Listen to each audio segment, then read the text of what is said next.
I'll be honest, as a small business owner, one of my least favorite things about being a small business owner are the financial things, like the budget, the taxes, the fees, when it comes to just like the minutia of the money stuff, when it comes to being a business owner, it is not my strong suit.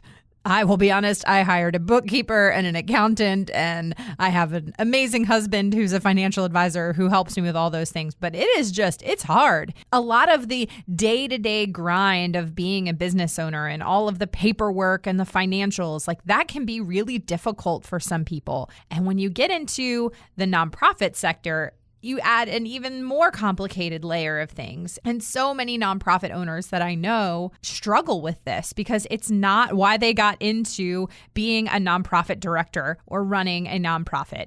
That is not why they got into it. They got into it because of a particular issue that they care about or something like that. And so my guest today saw this particular issue as a need that she knew she could fulfill for so many nonprofits.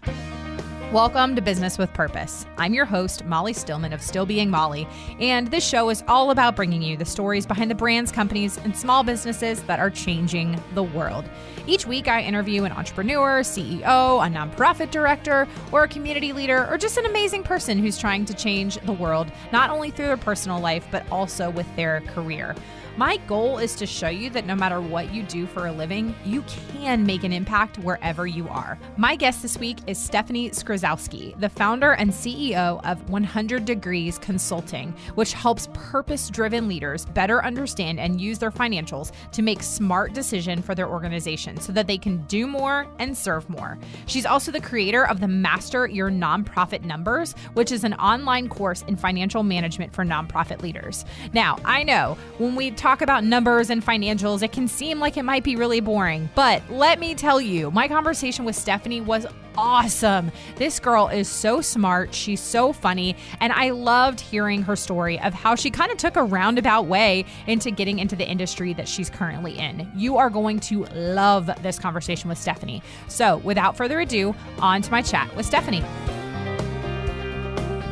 So Stephanie, you are a financial person and I am not. But my husband is a financial advisor. And so I feel like, my husband edits my shows and I feel like he's going to like either really relate or he's going to be like, I don't know what's happening right now. I was just kidding. Because I know you spend a lot of time in the nonprofit world. My husband is a financial advisor for those who are planning for retirement. So it's like a similar world, but also very different.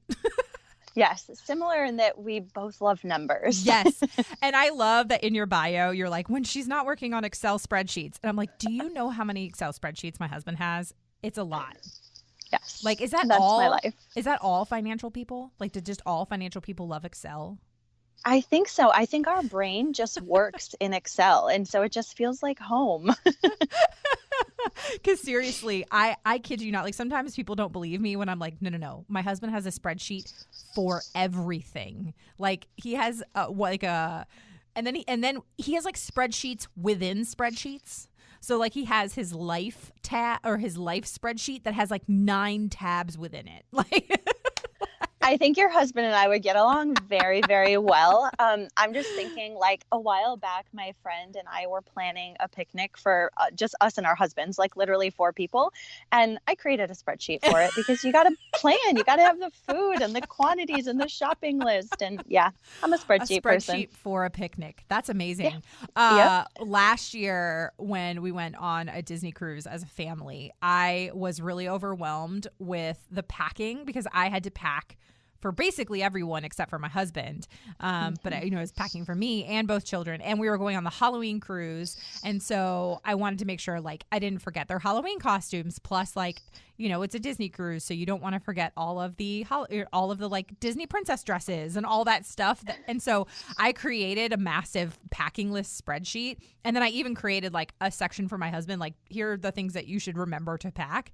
And I remember I sent it to him and I color coded it and everything. And I'm not a spreadsheet person. And he was like, I don't think I've ever been more attracted to you in my entire life.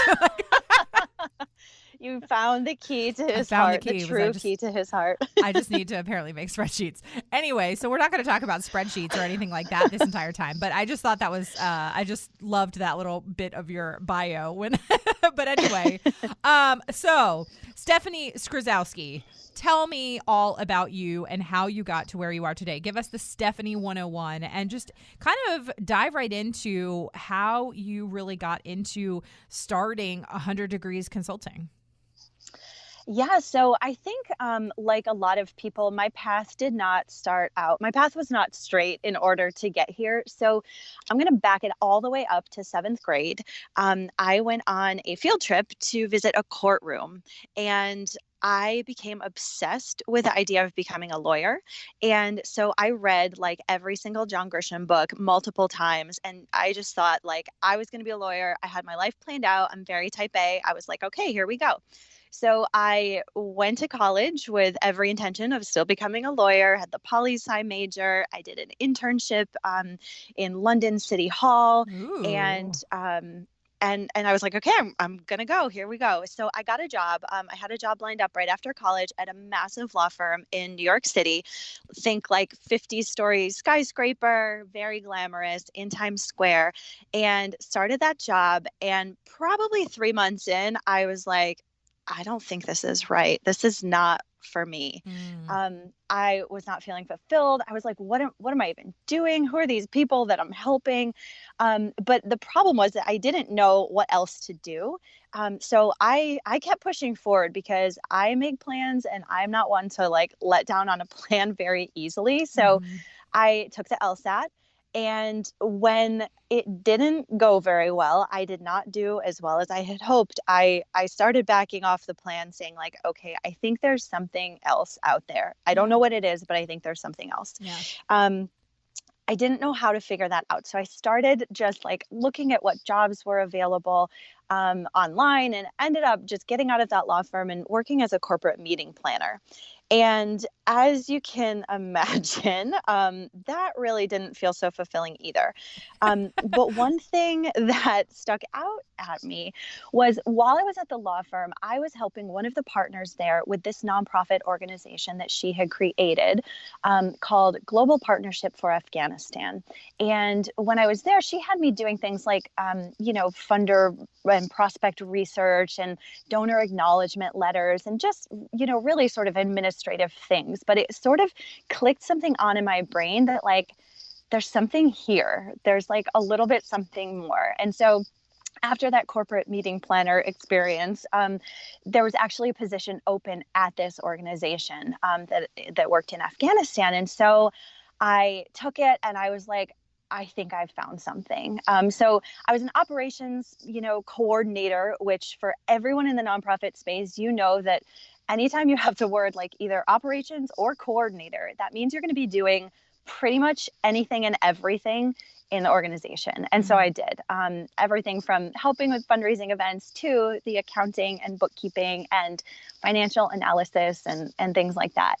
And it was really on my first trip to Afghanistan about 12 years ago now that I just had that light bulb moment that this is it. And so I'd been outside of the country, but just to Europe and, Mexico and things like that, but never to the developing world. And so it was there, that I was so far out of my comfort zone because not only was it the developing world, but it was Afghanistan, a country that has been ravaged by 3 decades of war. And that, frankly, at that time was not really all that safe for Westerners either. So I was so far out of my comfort zone. But it was there that I really found the light bulb moment that I was like, okay, nonprofit, this world where, I am making an impact on something, no matter how small, is for me. And so I started really focusing on the finance and the accounting side of things.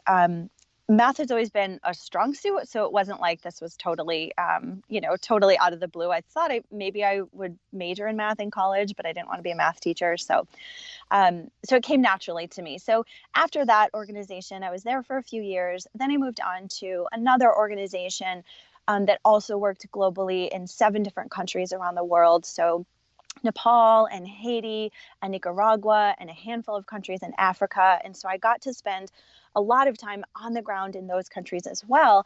And even though I wasn't like the program officer, so directly impacting the people that we were serving or directly building the schools with my bare hands, I still was able to feel that connection to what I was doing on the finance side to ensure that these organizations were financially sound and sustainable and they were going to be around for the long haul. It just really was like, okay, this is my calling in life. I really feel like I had that light bulb moment. So how I got to 100 Degrees Consulting.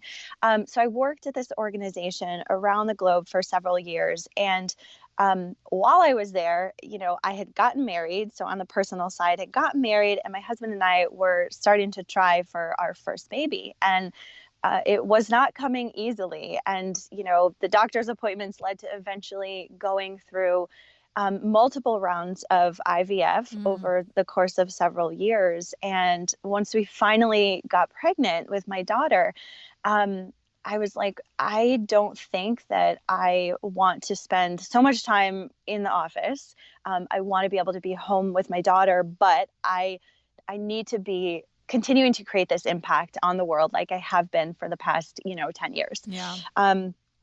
And so I was like, I think that this was just a hunch in my head. I was like, I think that there's nonprofit organizations out there that are big enough that they need some sort of financial oversight. They need somebody with an eye on the numbers, but they're small enough that they don't have anybody in-house, or maybe they don't even need anybody full-time yet. So I was like, I think there's something here. I think I could help organizations in more of like a fractional part-time way, and then still be able to balance what I want to be for my daughter. So I made GuideStar my best friend and just started digging through searches of organizations, looking at the size of organizations, who they had on staff, what their sort of historical growth trajectory was like. And I had a huge spreadsheet for that, trust me. And just started reaching out to organizations via email saying, hey, executive director so-and-so, I think you may need some, sort of finance support. Can we talk? Yeah. And that's how I got my first 4 clients. And so we've really grown as an organization from there, because I think that we really did hit on something, that there's organizations that need this financial oversight, that is not like a board member, and that is not a bookkeeper. It's like that CFO level that organizations just don't have, but they really need it to really be able to grow and make sure that, like I said, they're going to be around for the long haul. So that's kind of the long story of how I got here. No, I think that is absolutely incredible, because you say that it wasn't a straight path, but yet a lot of the skill sets that you gained along the way are so helpful, because in the nonprofit world, since you have, a legal background, there are so many legal nuances to running a nonprofit. And so that the fact that you have some of that knowledge, in addition to the financial savvy and a love for Excel spreadsheets, that really does combine to an incredibly unique and specific skill set that most people don't have. And I serve on the board for quite a few nonprofits and have over the years. And that is number one, that is one of the biggest struggles that the nonprofits I've worked with have, is somebody either on staff or on the board, or just somebody to come in and help with the financial side of things. Because let's be honest, and this is very similar to a lot of small business owners as well, is their skill set is usually very specific. And you don't usually have a person who's financially savvy who's like, I'm going to start a nonprofit, or a person who is really great at delegating tasks. Sometimes it's just you either have an idea, or you're a creative, or there's a specific niche that you are interested in. And so you go and you start this nonprofit or this small business, but then there's all these other skill sets that you need that you don't have. I can't even begin to say how many businesses I've interviewed who they do not have a business background. I know. And I feel like, yeah, people sort of fall because nobody has these straight, paths in life. We all sort of have this winding journey and we fall into something and discover our passion. But we don't necessarily have that sort of full portfolio of skills. And I mean, you wouldn't believe how many, not, I mean, you probably would actually, Yeah. how many nonprofit leaders that I talk to that just sort of fell into their role. Yes. There was a vacancy and Yep. they were the, most senior program person. And so it only made sense. And now they're like, wait, what balance sheet, income statement? I have no idea what I'm doing. Yes. It's so much. Yeah. That kind of stuff makes my head hurt. I have a bookkeeper, I have an accountant, and I don't even touch that stuff. Like, I don't even look at my QuickBooks.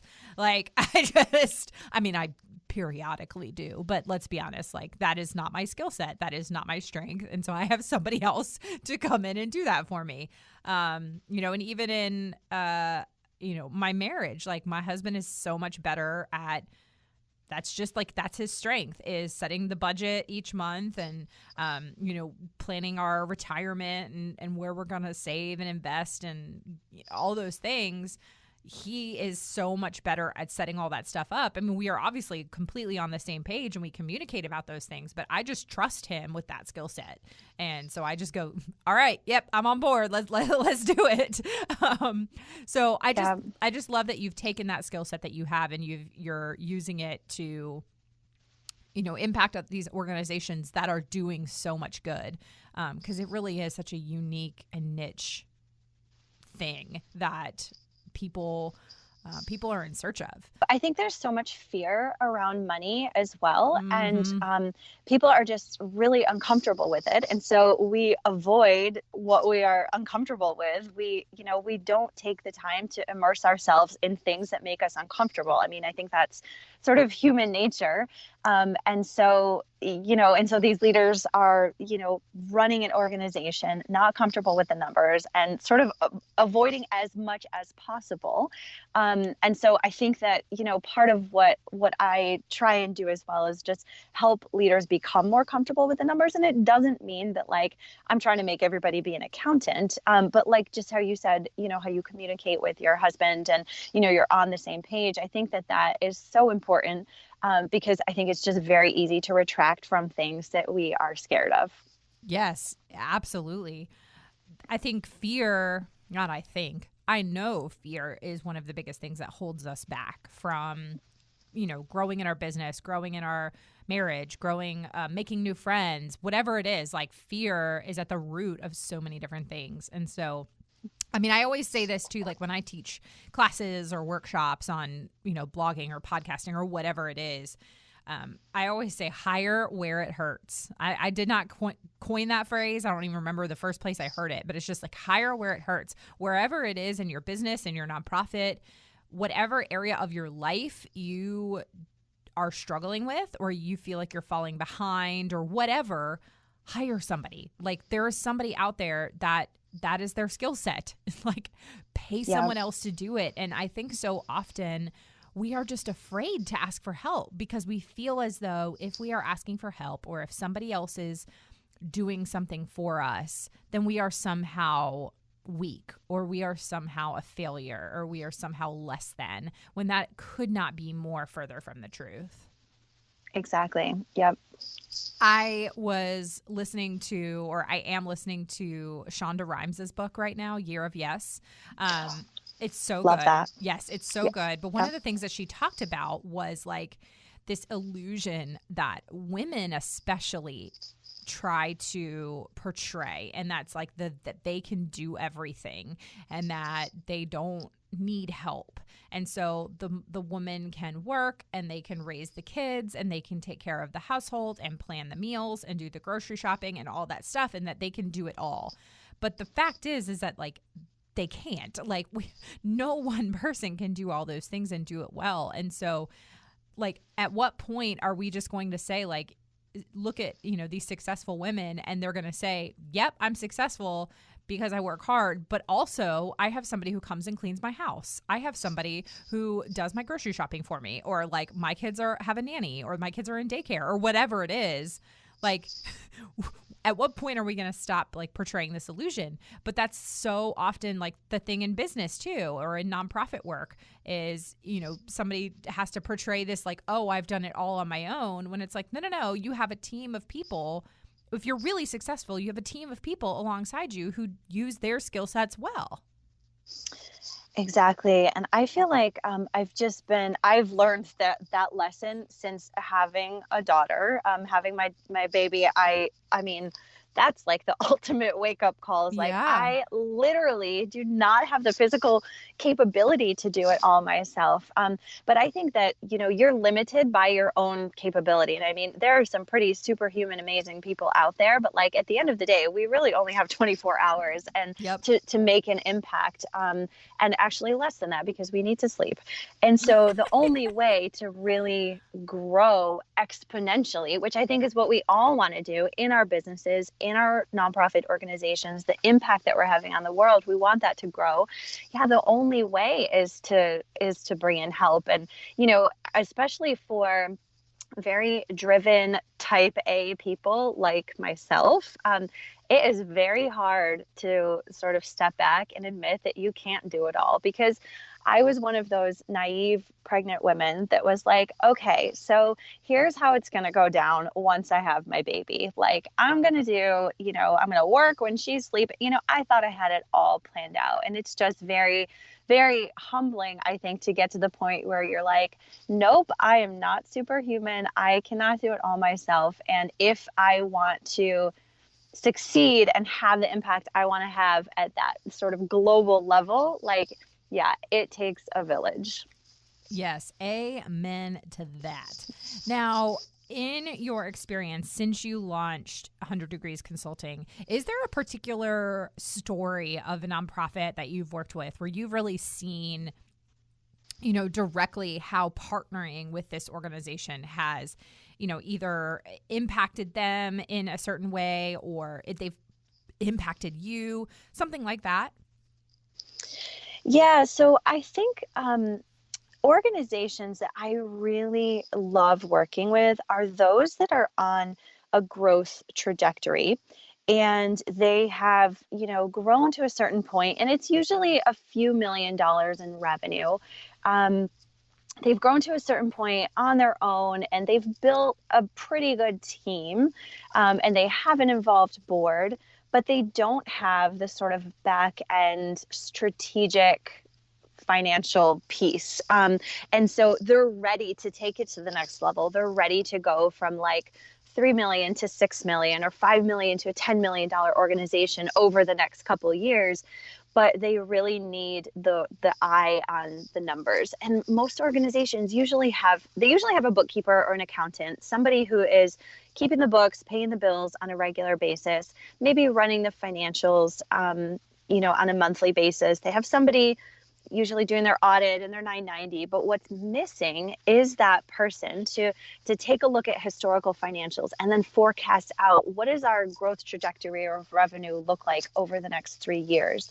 Where are some risk areas in terms of revenue diversification? So are we getting a big chunk of money? Are we reliant upon 1 or 2 donors for most of our revenue? What does our cash flow look like? And are we able to make strategic investments in human resources and other things that we need based on our cash flow? And so because those aren't things that you can easily just like run a QuickBooks report on, organizations aren't doing them because they don't know exactly what numbers to look at. They don't know exactly what to do. And so that's when they find me and find the company and say like, okay, can you help us figure out if we can add like 3 new people next year? Because I'm not really sure like how to handle that. Or, you know, we're trying to figure out when our event should be based on cash flow needs, but I'm not really sure how to map it all out. And so where I feel like we kind of add the most value is being able to answer those strategic questions that don't come from just like a quick export from QuickBooks. And so, yeah, it's those growing organizations that have had some, you know, a really good run so far and now are ready to just up level big time.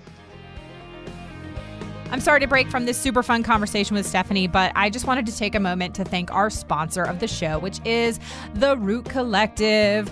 Now, The Root Collective is no stranger to this show, as Bethany Tran, who is the founder and owner of TRC, is one of my nearest and dearest friends. And of course, she was a guest really early on.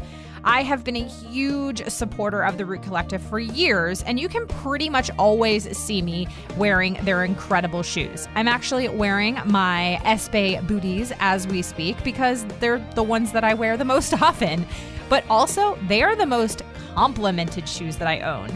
And the fact that those compliments lead to a story about how my shoes are ethically made, empowering communities, and investing in change through job creation is one of my favorite things about them. So, to get your own pair of the Root Collective shoes, you got to go to stillbeingmolly.com/TRC and use the coupon code PURPOSE20 for 20% off your order. Guys, this is exclusive for the podcast, just for you. So go to stillbeingmolly.com/TRC and use the coupon code PURPOSE20 for 20% off. Now, back to my chat with Stephanie.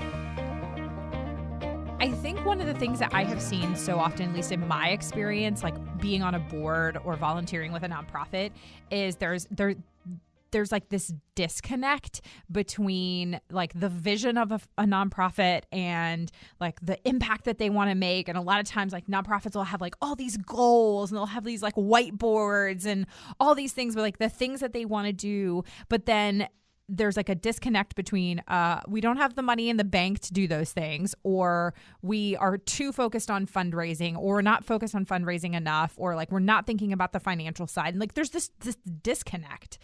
Do you find that is the case a lot?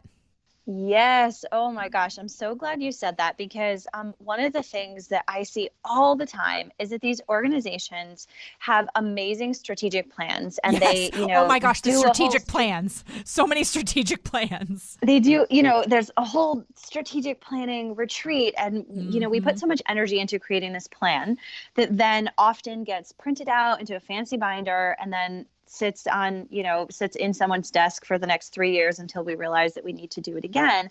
And the strategic plan is so often not connected at all to the budget. Yes. And so we have all these things we want to do, but then we have no resources to do them because we never made the two talk to each other. And so I talk about that all the time, how we have to make sure that we are aligning our resource planning, which is our budget, with our strategic plan, because like you said, nothing's ever going to happen if we don't have the resources to I'm literally giving it. You a round of applause right now. Like I need to like just clip that and like send it to all of the nonprofit directors of the boards that I hear, the nonprofits that I work with. I'd be like, I love you, and I'm sending this to you in love. Like, please listen to this. Yes, because that's so often like my frustration is like you're not getting the two talking to each other. And I don't know like why that is. And I get that like a lot of nonprofits are like, we want to do all these things. And then I'm like, you don't have money to do those things. Well, I think that's so true. And I think what people do though, and it's, this is a very common situation that I see, is we first figure out like, okay, what's the impact that we want to have? Okay, so that then is sort of put into a little vacuum over here. And then we say, okay, well, how much money do we think we can raise this year? And we say, okay, say $2 million. And then we basically try and cram in all of the expenses that we need to accomplish that impact into this $2 million budget, when that's completely unrealistic. And so I like to advise organizations to start with the resources, start with what you're going to need to accomplish those objectives, to make that and then sort of back into the fundraising number, like then figure out how you're going to get the money, rather than, trying to cram expenses into some sort of arbitrary cap. And I think that's why so many organization leaders are just so burnt out and exhausted and overwhelmed and overworked, is because we don't allocate ourselves enough resources to do and accomplish these really lofty and amazing goals to have the impact that we want to have on the communities that we're working with. Yes, girl. Yes, girl. Preach it. We are having nonprofit church up in here. Yes. Oh, yes. I love it. Well, before we transition to just asking some more fun, get to know you questions, are there any like pieces of advice or kind of like little tangible takeaways that you have learned over the years in working with lots of nonprofit organizations that like if there is somebody who is either interested in starting a nonprofit or is an already established nonprofit leader, what would you say to them? Like, what are some of the things that maybe they don't think about often enough that they should be thinking about? Yeah, so I think that the word budget itself gets sort of people kind of turn up their nose when they hear the word budget, like, we got to do the budget, as if it's just sort of an obligation, a box to check off. It's just something we have to show to the board.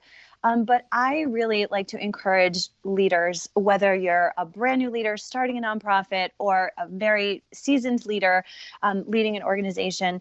And this also goes for for-profit organizations as well, because we do work with purpose-driven businesses too. So this goes for everybody. The budget is a tool. The budget is a tool to help you sort of figure out the timing of things. When do we need to make certain investments? When do we need to bring in money? When do we need to spend money?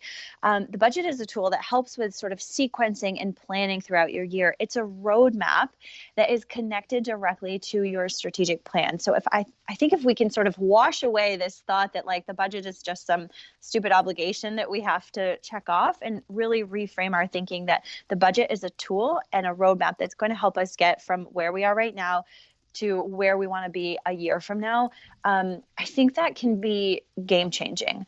I've brought on and started working with several organizations that didn't have a budget at all.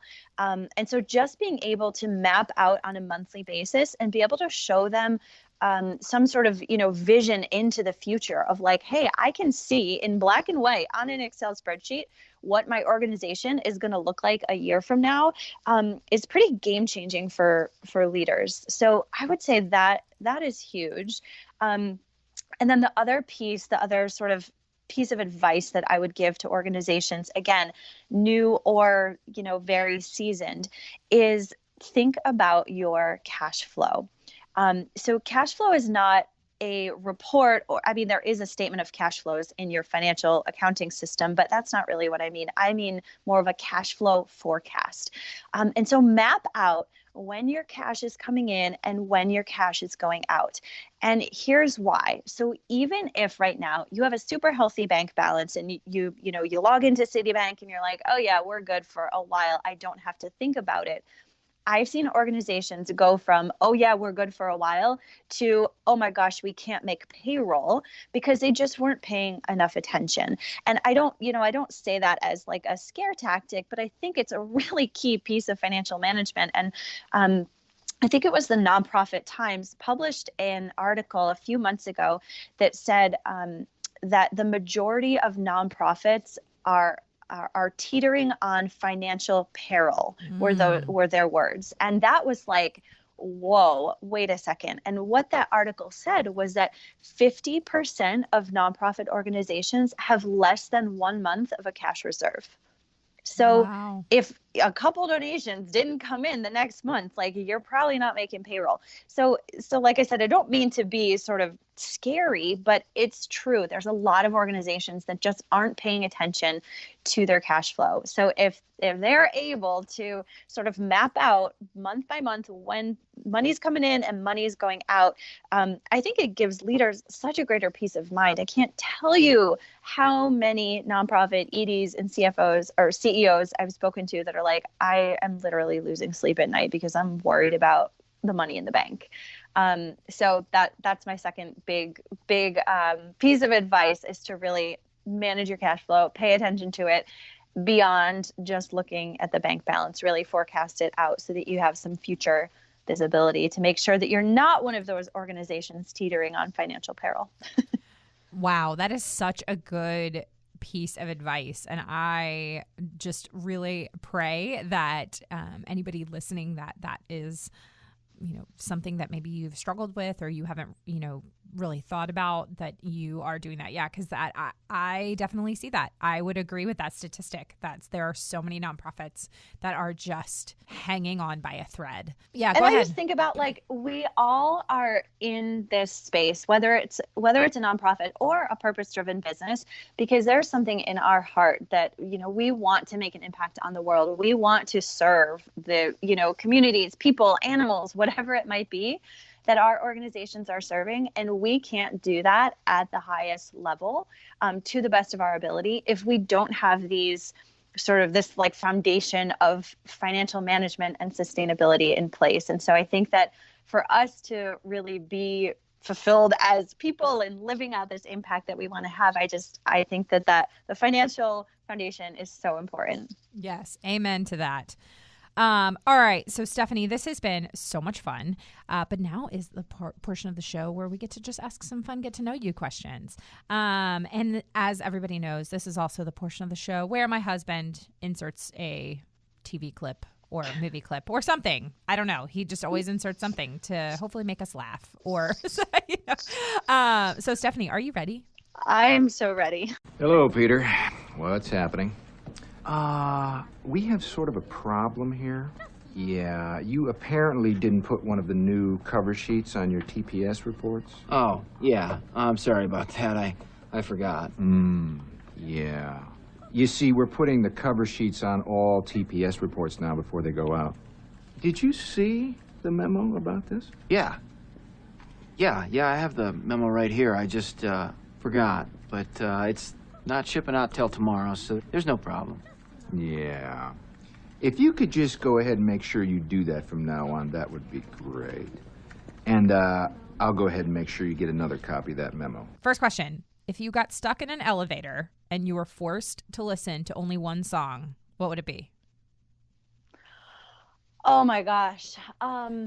That's a great question. I think it would have to be something long, like a long song, so it's not just 3 minutes over and over again. Like all of Freebird. Exactly. You know what I think it would be? And it's got to be something chill too. It can't be too like in your face, or I think you would just go insane. I think it would be Dave Matthews Band, Crush. Oh, girl, I knew we were best friends. Dave is my jam. Me too. I've seen Dave so many times. And here's the funny thing. So my husband and I are very similar in a lot of ways. He doesn't hate Dave. He might hate might actually be the word. He very much does not like Dave Matthews. And I love Dave Matthews so much. And I'm always like, you're so weird. Why don't you like Dave? Especially in our generation, like right. Who doesn't like Dave? I thought it was just a rite of passage that you had to have like attended a dozen Dave Matthews concerts from high school to college. Yes. Oh my gosh. And yeah, you would definitely need a live version of Crush that's like 17 minutes long with like Carter just jamming out. Like you just need. Yes. That's what you need. Yeah. Oh my gosh, totally. And you know what? I was thinking about, I was like, what crazy questions is Molly going to ask me? And I was thinking, okay, something might have to do with like first concert, because I heard you ask that one before, and that was going to be Dave Matthews. Yes.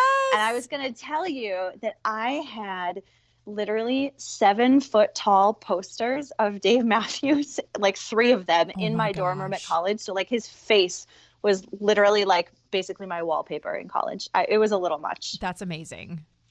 Okay, so now I have to have a quick conversation about Dave Matthews. Okay, so if you're a Dave Matthews fan, you will appreciate this. If you're not, then you can just listen to this for a couple minutes and then you can move on with your life. So I have seen Dave quite a few times, but the best concert I ever went to, well, okay, maybe it's a tie. So one is I went to the live recording of the Live in Las Vegas of Dave and Tim. So it was like just Dave Matthews and Tim Reynolds. So I was there at the live recording, like the version you hear on the like CD, that I was there. So that concert was really amazing. But the other one that I would say is up there is back in I guess it would have been 08. Was it 07 or 08? I think it was 08. Fall of 08. Dave and Tim they did 2 free Rock the Vote concerts for like getting people out, because this is like ahead of the '08 election, and so they were promoting like just getting out and voting, and so they had like voter registration, all this stuff. So they did a free Rock the Vote concert in Richmond, and then they did one I think in Chicago. So it was free tickets, but you had to like camp out for them basically. Now I was a high school teacher at this point. Now, I had a couple of seniors that were, I mean, you also have to realize I was like 22, okay? Or 20, oh wait, I was 23. So I'm 23 years old, and I have a couple of, 18-year-old high school seniors, so they're only 5 years younger than me. Right. But they were all Dave fans too. And they were like, Miss Buckley, that's my maiden name. They were like, Miss Buckley, you gonna go camp out? Are you gonna camp out for Dave? And I was like, yes. So like I camped out for Dave Matthews tickets with some of my high school seniors. Oh my gosh. And you probably went up like a million notches in coolest teacher ever. For sure. And so so we camped out, like we were like near the front of the line. So we knew we were going to get the tickets. And our tickets ended up being ridiculously good seats.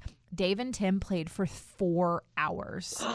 4 hours. There was no opener. It was just them. They played for 4 hours, and it was in the VCU Siegel Center. And and it was a free concert. We had really good seats because we camped out real early. It was one of the coolest experiences of my life. I do not regret it. It was really freaking cold. And I was camping out all night, but it was so worth it. Oh my gosh. That is awesome. Definitely top 5. That's so cool. Yes. Okay.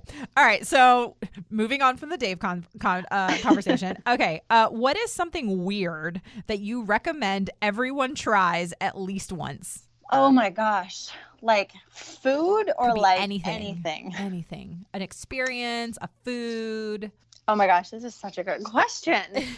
Like, I'll give you an example. So my friend, I have not done this, so I am stealing this from a friend. But I was asking this question. And so one of my friends just did one of those like float things where you like float in like a cube.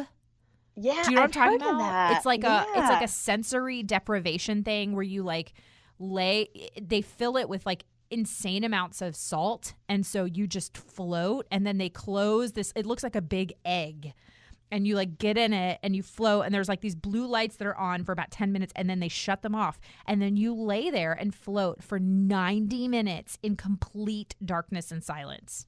And I'm like, I would have such a claustrophobic like panic attack, but she said you don't. She's like, I thought I would too, but she said it was like so relaxing, but I'm kind of terrified to try. She's like, everybody needs to do it at least once. So like that's like an example.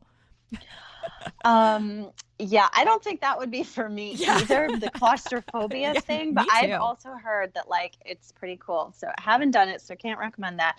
I would say, I'm just thinking about some of my travels because I've been to some pretty off the beaten path places. That's kind of what I was thinking you would say.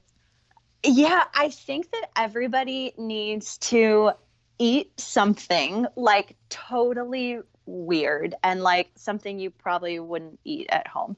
So I'm just thinking about an experience in I can probably think of like 5 experiences, but one of which was in Malawi. And I was with a handful of colleagues, and we were like driving through the sort of back country of Malawi on these roads that weren't really roads. They were just sort of beaten down paths through fields.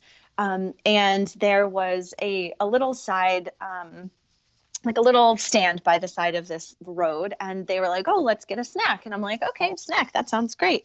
Not even really putting 2 and 2 together. Like, okay, what are we actually having for a snack right now? It's not going to be like some Pringles and a Coke. Like, what is this? Yeah. And so they handed me this skewer, that had been roasting over the fire. There were a bunch of these skewers with this sort of, long piece of what I thought was meat, I'm scared. sort of strung onto this skewer. And they're like, here you go ahead. And I'm like, okay, thinking like, I'm not quite sure what this is, but I'm just going to go for it. So take a bite of this. And, it was like kind of tough, just meat that had been on a grill. And so I found out afterwards, what is that? It was goat intestines that had been strung onto this skewer and toasted up for us. And I was like, okay, Yeah, definitely would have said no if I knew what it was. But you know what? It makes a really good story. And now anytime somebody ever does like two truths and a lie or anything like that, I can always say like, I have eaten goat intestines. Oh my gosh. So I would say, I would tell people to get out of your comfort zone. I am a huge proponent of getting out of your comfort zone and trying things that feel super uncomfortable. And so eat something that you wouldn't normally eat. Goat intestines are a hard pass for me. That's a hard pass. Yeah. Oh my gosh. I was, as you were describing it, I was like, no. Like, I have a friend who's been to Thailand. I've never been. And like some of the things that she's eaten when she's gone, I'm like, no, I would literally never like, I don't know how much money you would have to pay me to eat like a scorpion or like these like goat eyes or whatever it is. I'm like, nope. But I know they're like, yep. I've been served field mice before. That was one too. And it, you know, it looks like a mouse and it still has hair on it. So. Okay. That's a good story though. It does make a good story. Okay. This is a fun question. What is something that most people are obsessed with, but you don't get the point of it? Oh my gosh. I've never seen an episode of Friends or The Bachelor in my life. I know. What? Never. I've never seen an episode of Friends. My mouth is literally agape. Like, and you live in New York City. Wait, or you did? I did. Yep. Oh my gosh. My mind is blown right now. That is actually mind blowing. I mean, one, because Friends is like one of my favorite shows of all time, and I've literally seen every episode multiple times. I can quote like half of them, like have them memorized. And then same with The Bachelor. Except I will say Colton season, which is the current season that's on right now, it's the first season that I'm not watching it. I don't know if it's like an intentional choice or I don't know. I just have no desire to watch this season. Yeah, but I've seen, other than that, I've seen every season of The Bachelor and Bachelorette and Bachelor in Paradise and like Bachelor Pad, all those shows. That's my guilty pleasure. Right? I feel like I should be kicked out of my own like generation for not having seen either of them. No, that is very shocking though. I'm not going to lie. Cause yeah, you're definitely in the minority, which I mean, like in some ways I'm like, that's a really cool, unique fact, but also what? You need to now go on Netflix and you need to watch Friends at least. All right, Stephanie. I know. All right, so this is my last question, and it's the question I ask all my guests, and that is, what are you most grateful for today? I think I'm most grateful for my daughter and my husband. I'm going to take two there. My husband is just so incredibly supportive and proud of me and sort of whatever I do. And so as I've been growing the business over the last couple of years and, you know, raising our daughter together, he is just my rock. And then my daughter, of course, she was long awaited and she's just the joy of my every single day. And so, yeah, I'm just so incredibly grateful for both of them. That is wonderful. I love it. Stephanie, this has been such a joy, such a pleasure to have you on. And I am so grateful for you sharing your wisdom and experience. And I know it is going to be so helpful to so many people. Thanks so much, Molly. It was so great to chat with you. I hope Stephanie's conversation inspired you today, that no matter where you are in your business, in your career, that if there is a passion that you have, or if there is a vision that you have for your life or how you want to make an impact, it doesn't matter at what point or what stage you are at, you can do it. I loved hearing how Stephanie just kind of began working in law and then really found out that she had a passion for working nonprofits over the years. So I hope that this really inspired you to pursue something that just drives you and makes you come alive. I would also just love to know what you loved about this episode, or maybe share something with me that you learned. And you can do that by letting me know on social media. You can find me at Still Being Molly or at Business with Purpose Podcast on Instagram or Facebook. And don't forget to use that hashtag Business with Purpose Podcast. Another huge thank you to our sponsor of the show, The Root Collective. Don't forget to go to stillbeingmolly.com/TRC and use the coupon code PURPOSE20 for 20% off your order. Thank you so much for listening to this week's episode. If you're a first-time listener of the show, welcome. Be sure to visit the archives for past shows featuring incredible entrepreneurs and business owners who are literally changing the world with their businesses. And if you're a regular listener of the show, thank you for tuning in and week out, and thank you for your support. Be sure to head on over to iTunes, iHeartRadio, Spotify, or wherever you listen to podcasts, and make sure you are subscribed. Clicking that subscribe button helps to make sure you never miss a new episode of the podcast.